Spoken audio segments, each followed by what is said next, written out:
नमस्कार दोस्तों, कलयुग के चमत्कार संतों की वाणी में आप सबका स्वागत है। दोस्तों, आज की वीडियो बहुत बहुत खास होने वाली है। क्यों?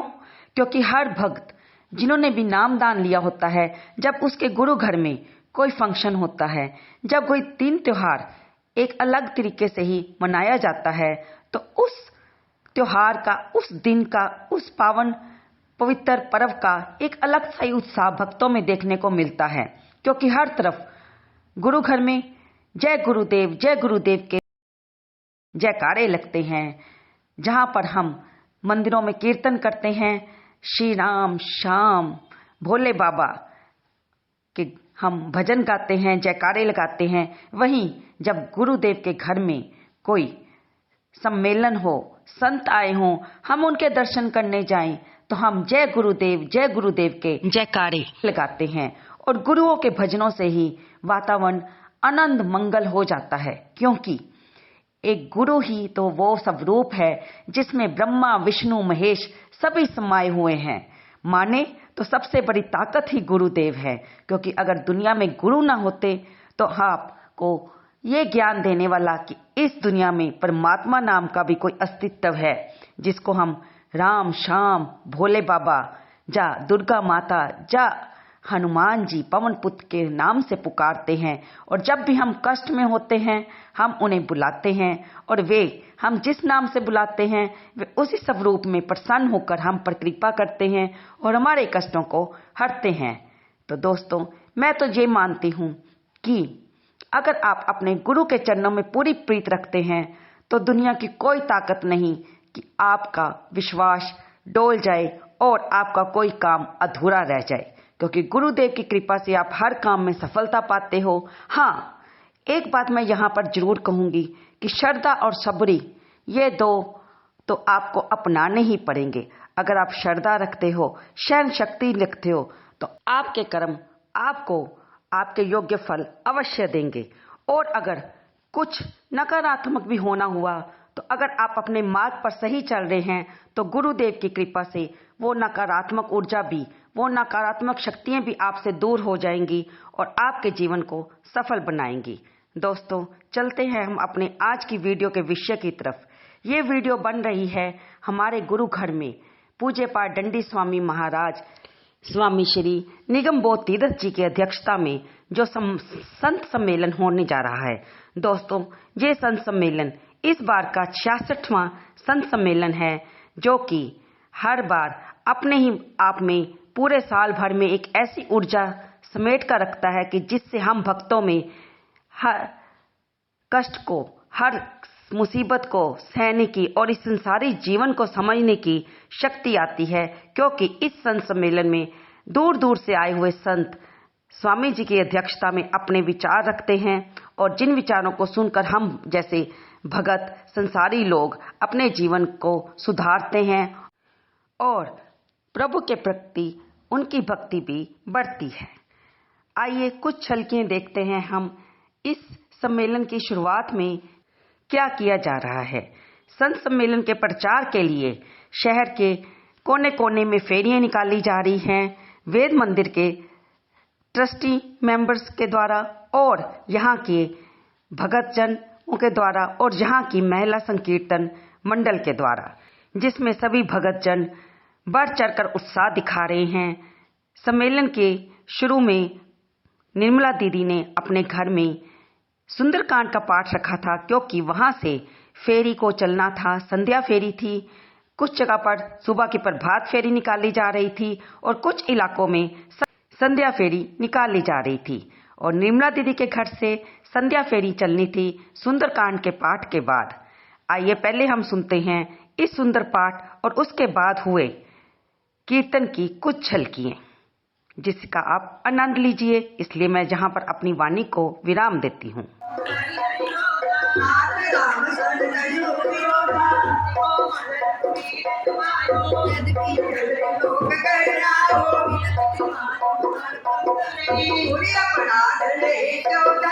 जनक सुतार गुना तई आया जब जाते आकार हो गया रे कोराड़ी के रोड़े कानाया सजते कमाल हो गया मेरे रानी ने राज कराया आज भी कमाल आज भी कमाल हो गया मेरे रानी ने मैंने जाया सदा तेरा पार हो गया बच रे ढोल के नगाड़े पे बच रे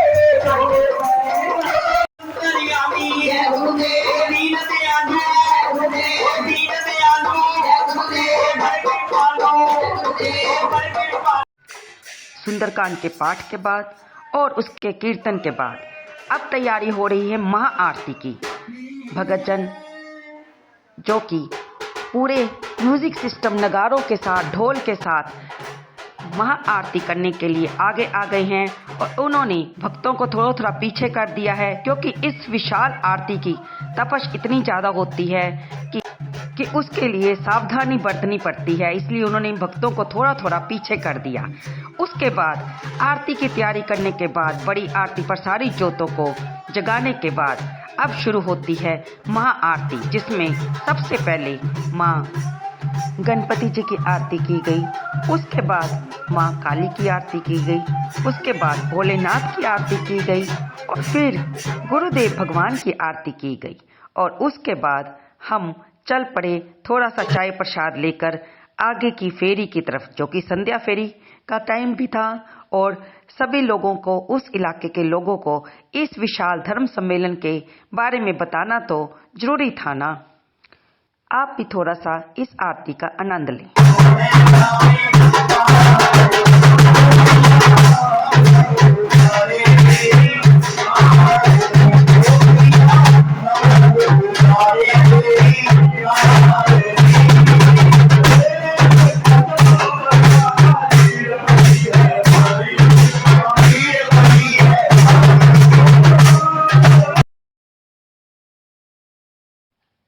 यहाँ पर मैं अपने वेद मंदिर परिवार के सभी सदस्य जो कि उस दिन फेरी में थे उनके साथ साथ मैंने स्नैप खींची, जिसको मैं जहाँ पर उसकी कुछ झलकियाँ दिखा रही हूँ।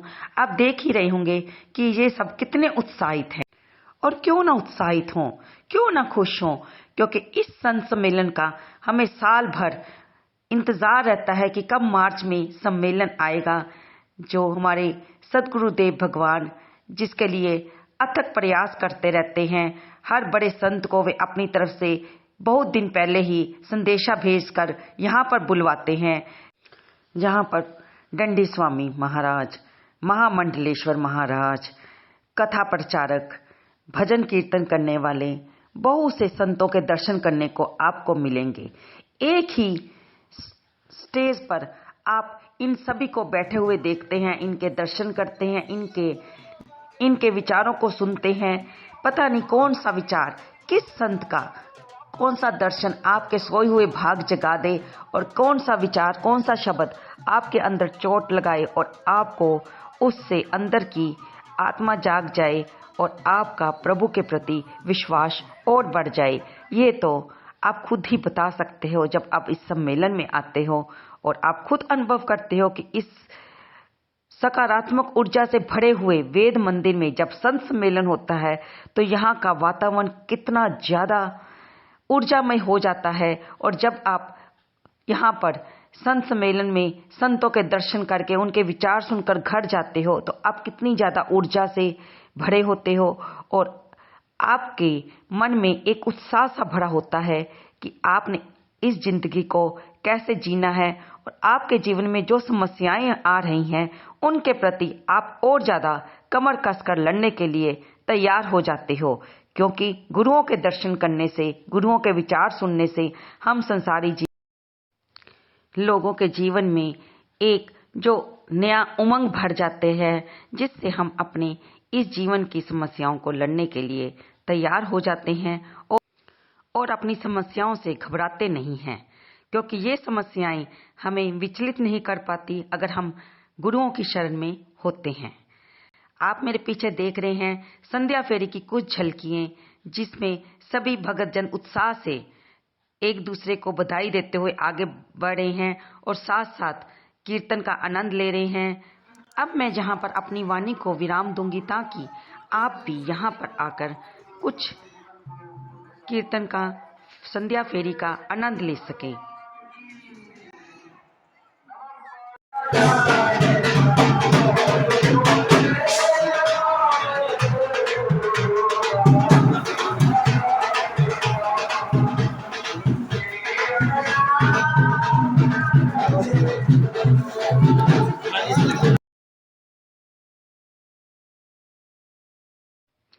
जब हम संध्या फेरी पर जाते हैं तो बहुत से लोग के मन में ये इच्छा होती है कि जो दंडी स्वामी जी महाराज होते हैं वे उनके घर में चरण डालें।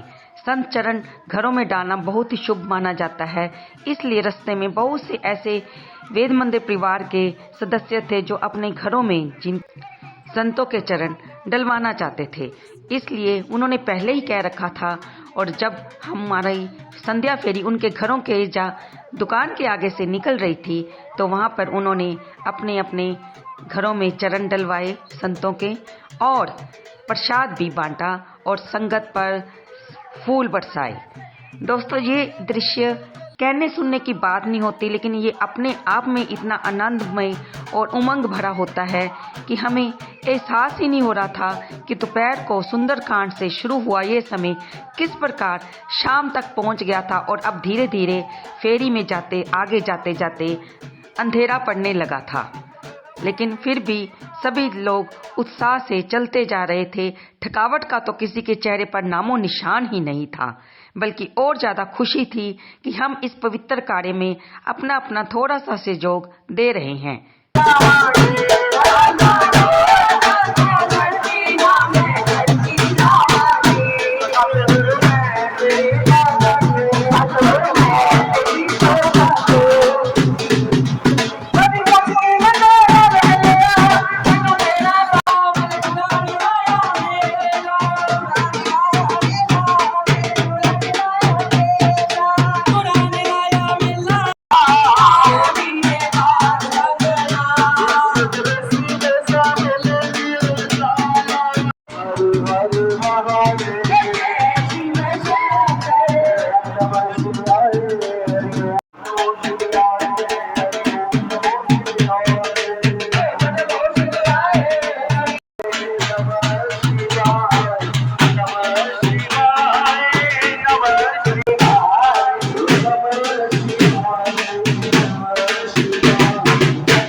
भजन गाते हुए सारी ग्रुप आगे बढ़ता जा रहा था, और रास्ते में जिन्होंने अपने घर में चरण डलवाने थे दंडी स्वामी महाराज जी के साथ, जो भी हमारे साथ साथ चल रहे थे वे डलवाते जा रहे थे। साथ में संत सम्मेलन की घोषणा भी हमारे पंडित सौरभ शर्मा जी कर रहे थे, और निर्मला दीदी भजन बोलते जा रहे थे।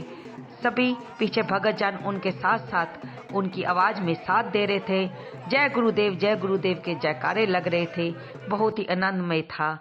इस संध्या फेरी को समाप्त करते करते मंदिर तक पहुंचते पहुंचते शाम के 7 बज चुके थे, और जहां से मुझे अपने घर भी आना था वहां से मैंने मंदिर पहुंचकर पूज्य पाठ दंडी स्वामी जी महाराज जी के दर्शन किए, उनका आशीर्वाद लिया, और वहां से चाय प्रसाद लेकर मैं अपने घर की ओर आ गई। दोस्तों, ये सारा विवरण था हमारे सदगुरुदेव भगवान की अध्यक्षता में होने वाले संत सम्मेलन के प्रचार में निकाली जाने वाली संध्या फेरी का, जो कि आज दिन 29 फरवरी वीरवार को निकाली गई थी।